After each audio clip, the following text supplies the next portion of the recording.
What's up, wrestling fans? How are you all doing? My name is Aaron and this is Wrestling by Waldridge.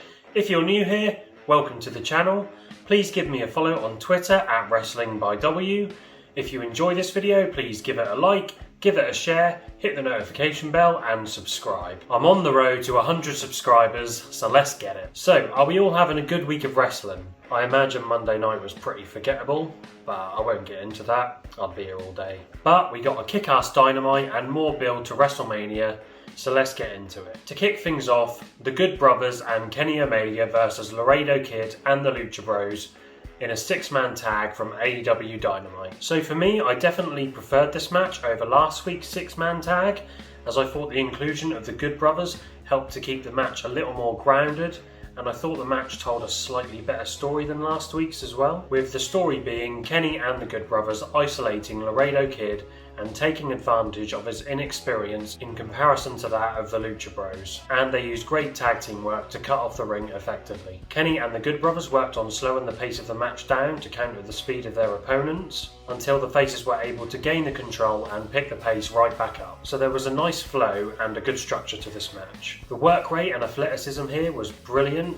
and Rey Fenix was the standout performer again, displaying his incredible balance and aerial prowess. But what makes Fenix so great is his selling ability and his facial expressions, which in my opinion makes him head and shoulders above a lot of the luchadors. Laredo Kid hits Kenny Omega with a nuts looking Michinoku driver, which for a split second I actually thought broke Kenny's neck, but luckily Kenny tucked his head and his chin in just at the last second. And Kenny and the Good Brothers won the match when Kenny Omega hits Laredo Kid with a one-winged angel. A chaotic but an entertaining match to kick things off.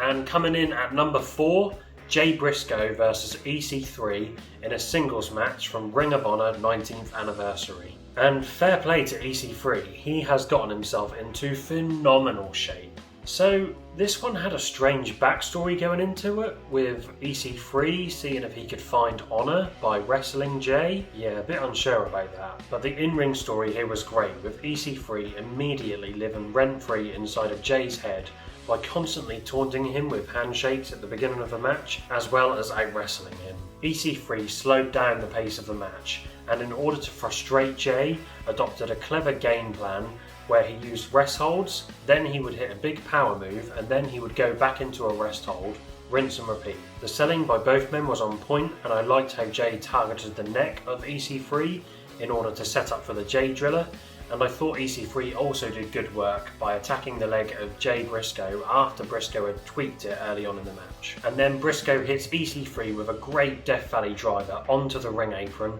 which signalled the turning point to this match. We got the finish of the match soon after, as Jay gets the better of EC3 in the final third, to the point where EC3 knew he had lost. EC3 holds out his hand for a third time, which Jay takes, giving EC3 the honour that he was looking for, which is a nice combination to the story of their feud. But then Jay picks him up and plants him with a Jay Driller for the victory. Yeah, this was a well worked match, and I would recommend this to anyone who doesn't often watch Ring of Honor. And next up at number 3, the Arcade Anarchy match between the teams of Miro and Kip Sabian versus Orange Cassidy and Chuck Taylor from AEW Dynamite. I mean, we saw the use of Lego. Do you know how much that stuff hurts? It's dangerous stuff. Orange and Chuck carried out their game plan of taking Kip out early on in the match so they could double team Miro, and at first Miro dominated Orange and Chuck, looking like an absolute monster in the process. But the best friends were temporarily able to subdue Miro with multiple weapon shots on the outside. And on a side note, I thought that Miro and Orange Cassidy in particular worked really well together.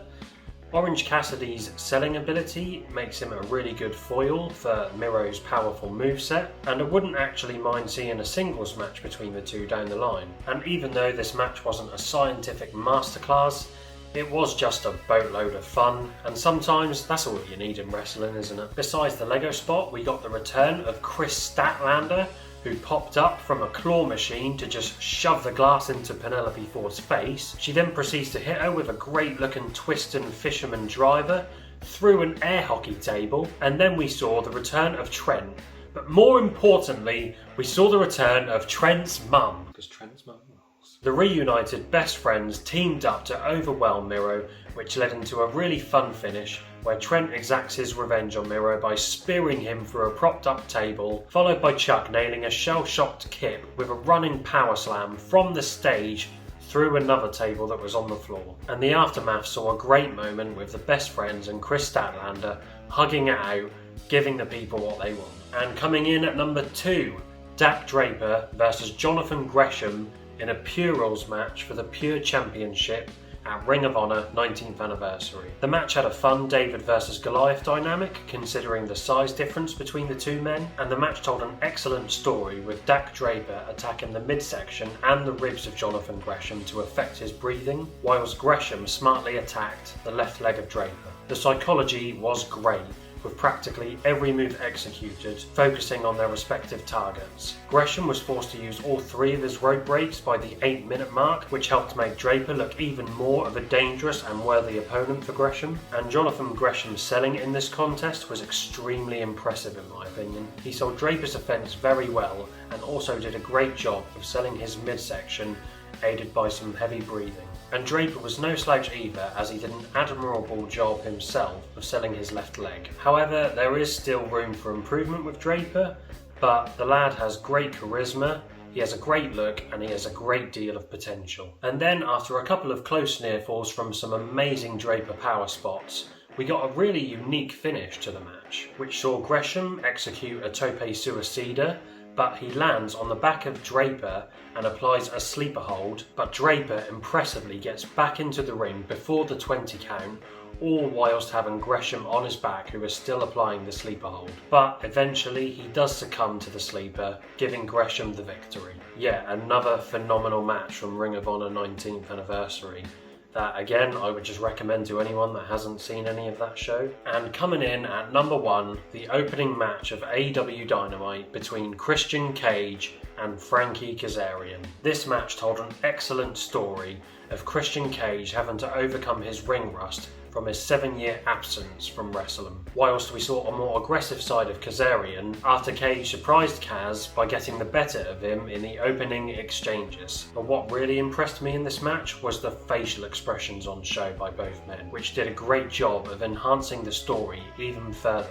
Kazarian is supposed to be a face, but every time Cage would gain the upper hand, or Kaz was unable to put Christian away, he would clearly become more and more visibly frustrated and displayed more heel tendencies. And as for Christian, there were a couple of times in the match where Kaz just absolutely knocked him silly, and Christian just had this great dazed look on his face to show just how out of practice he was. And I've seen a couple of people be a little bit down on Christian going for the kill switch so much towards the end of the match, but personally I liked it, as it told me that Cage wanted to end the match as quickly as possible, knowing that the longer that the match went, it would probably favour Kaz a little more. Plus you obviously had the matter of the 20-minute time limit to take into account as well. But Cage finally manages to hit Kaz with a kill switch for the W.